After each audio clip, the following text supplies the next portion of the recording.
Hello there. Welcome to our Fluids and Nutrition in Care training course. It's indeed surreal to think that the very food we rely on can sometimes result in fatal consequences. Contaminated foods pose a significant risk, with a staggering 600 million cases of foodborne illnesses and 420,000 deaths reported globally each year. It's a harsh reminder of the critical importance of food safety and vigilance in our food systems. And that's why we are here for you. In this first module, we will be highlighting the importance of food safety and hygiene, as well as good nutrition and hydration. We will also focus on promoting adequate nutrition and hydration. So, what are we waiting for? Let's begin. Food safety and hygiene are essential for organisations because they help to protect consumers' health from foodborne illnesses and food poisoning. Food poisoning occurs when food becomes contaminated by bacteria, viruses, and other germs, causing those who ingest the infected food to become extremely unwell. Stay tuned for our upcoming module, where we'll delve deeper into the complexities of contamination. In the meantime, let's focus on cultivating a safe and hygienic workplace environment. There's plenty to explore and implement to ensure the well-being of everyone involved. The first method is thorough cleaning. One should make certain that the environment in which one is working is clean and hygienic. This includes properly cleaning and sanitizing the workstation, utensils, and equipment before, during, and after cooking. Cooking tools and equipment, such as chopping boards, knives, and mixers, must be thoroughly cleaned after each use. For example, when slicing raw chicken and vegetables, a separate chopping board must be used, or it must be carefully cleaned. If this is not done, bacteria from the raw chicken will move to the veggies, resulting in food contamination. It is important to keep the space clean, use pest control sprays, and cover food appropriately to ensure there are no ways for pests or insects to enter the workplace. That's not all. The next method we're going to discuss is maintaining personal hygiene. One should ensure the individuals handling food have a high standard of personal hygiene. Let's see what that entails. Hair should be tied back to ensure that no hairs fall into the food. Hands should be well washed with soap and hot water before, during, and after handling food to ensure that no germs are transferred to the food. Clean clothes should be worn to work to avoid transferring germs from one's clothing to the food. Gloves should be put on if one handles food with bare hands. Another way to maintain food hygiene and safety is through proper storage of foods. Food should be properly stored, and we have to determine which foods should be stored at room temperature, which should be refrigerated, and which should be frozen. If food must be refrigerated, it must be maintained at a temperature between 0 degrees Celsius and 5 degrees Celsius. Therefore, refrigerators should be set to 3 or 4 degrees Celsius. And domestic freezers must be set at minus 18 degrees Celsius to prevent chemical reactions within foods. This will prevent germs from multiplying and releasing toxins. Last but not the least, correct preparation and cooking of foods. It is another important method of maintaining food safety. One should make a note of which foods must be washed before cooking. Fruits and vegetables, for example, must be washed in cold water before being prepared. However, there are some meals that should never be washed, such as raw chicken, because doing so could spread bacteria from the chicken around the workspace. One should also make certain that the food is cooked to the proper temperature. Food must achieve a core temperature of 75 degrees Celsius to ensure that all bacteria are safely eliminated. So far, we have learned how to maintain proper food hygiene and safety. Now let's move our spotlight to the core aspect of this course, good nutrition and hydration. Good nutrition is important for our health at any age. After all, food is how one obtains fuel into their system through nutrients, which must be supplied on a daily basis. This comprises fats, carbs, and proteins. Furthermore, good nutrition can assist in reducing high blood pressure and cholesterol, while also raising energy levels, which can be quite beneficial as people age. Similarly, hydration is essential for the proper functioning of various human organs, including the heart and brain. Furthermore, regular hydration helps to lower the risk of a variety of illnesses, such as UTIs. Water makes up over 60% of the human body and is used in several important activities.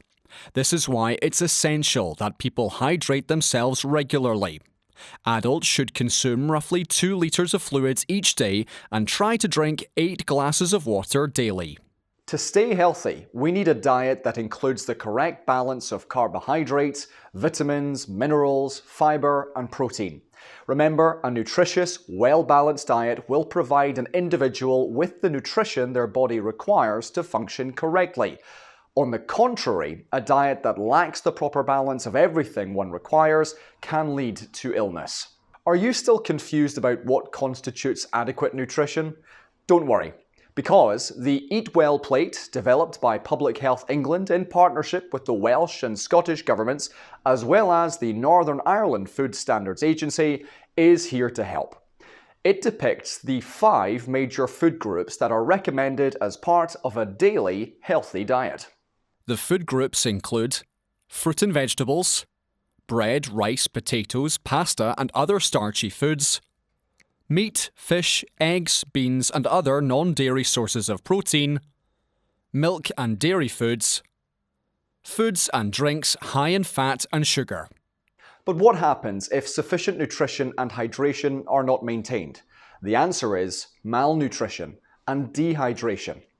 Let's see what they imply. Let's start with malnutrition. Malnutrition happens when a person consumes too many or too few nutrients. Undernutrition happens when they are deficient in nutrients as a result of eating too little food overall. A person suffering from malnutrition may be deficient in vitamins, minerals, and other nutrients that their body requires to function. Malnutrition can result in short and long-term health issues, slow recovery from wounds and illnesses, a higher risk of infection, and difficulty concentrating at work or school. On the other hand, dehydration happens when one uses or loses more fluid than they take in, resulting in a lack of water and other fluids in the body to carry out its usual tasks. One will become dehydrated if they do not restore lost fluids. Ongoing dehydration can contribute to urinary tract infections, which are prevalent in some groups in care, poor wound healing, kidney stones and infections, and constipation. We believe you now know why maintaining proper nutrition and hydration is so important. Let's look at what you need to do to maintain proper nutrition and hydration, especially in care settings. When patients get any form of care or support, especially long-term care, their nutrition and hydration should be monitored. This should cover food allergies, preferences, and the assistance they require to eat and drink. Information should also include if they have their own teeth, and if not, whether they can eat regularly or require soft food. It is critical to work in person-centered ways and to give food that is appropriate for each individual's needs. For example, if they have arthritis in their hands, they may require assistance with chopping up food or opening packages. Some people prefer not to eat specific foods, such as vegetarians or vegans. Thus, it is critical that one understands what this means. Vegans, for example, do not consume dairy products and do not consume meat. It is also important to know if there are any foods a person should not have because of health conditions. For example, people with high blood cholesterol levels may be recommended to avoid foods high in saturated fat, such as butter, fried foods, and pastry. People with diabetes may be encouraged to eat fewer or smaller portions of sugary foods, such as sweets, chocolate, sugared morning cereals, cakes, and puddings.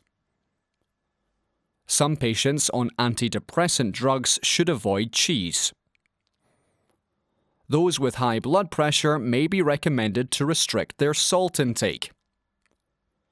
Obese people should be encouraged to eat fewer sugary and fatty foods.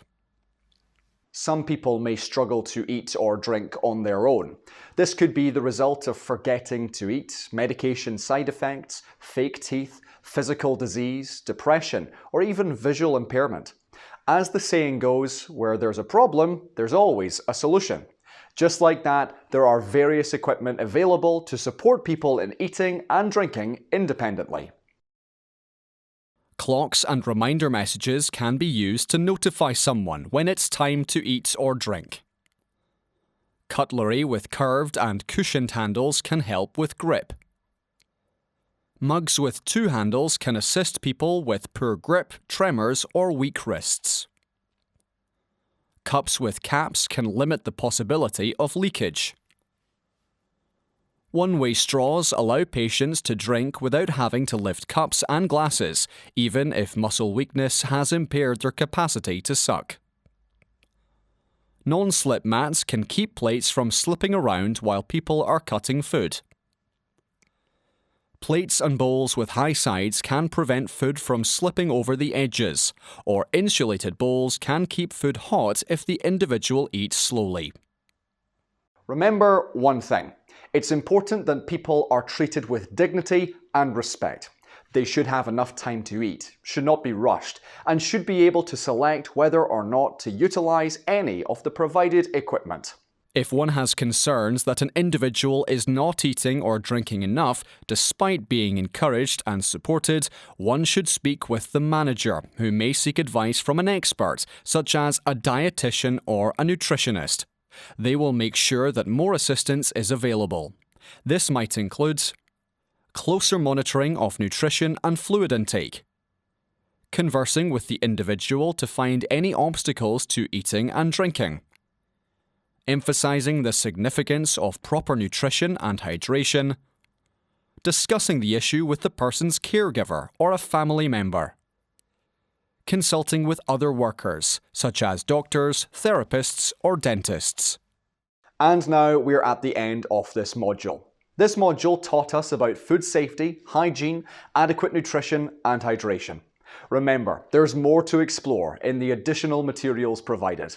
But hold tight, because in the next module, my colleague will discuss contamination, its numerous types, how it occurs, and what can be done to prevent it. Don't miss out on the insights coming your way. Stay with us. See you soon.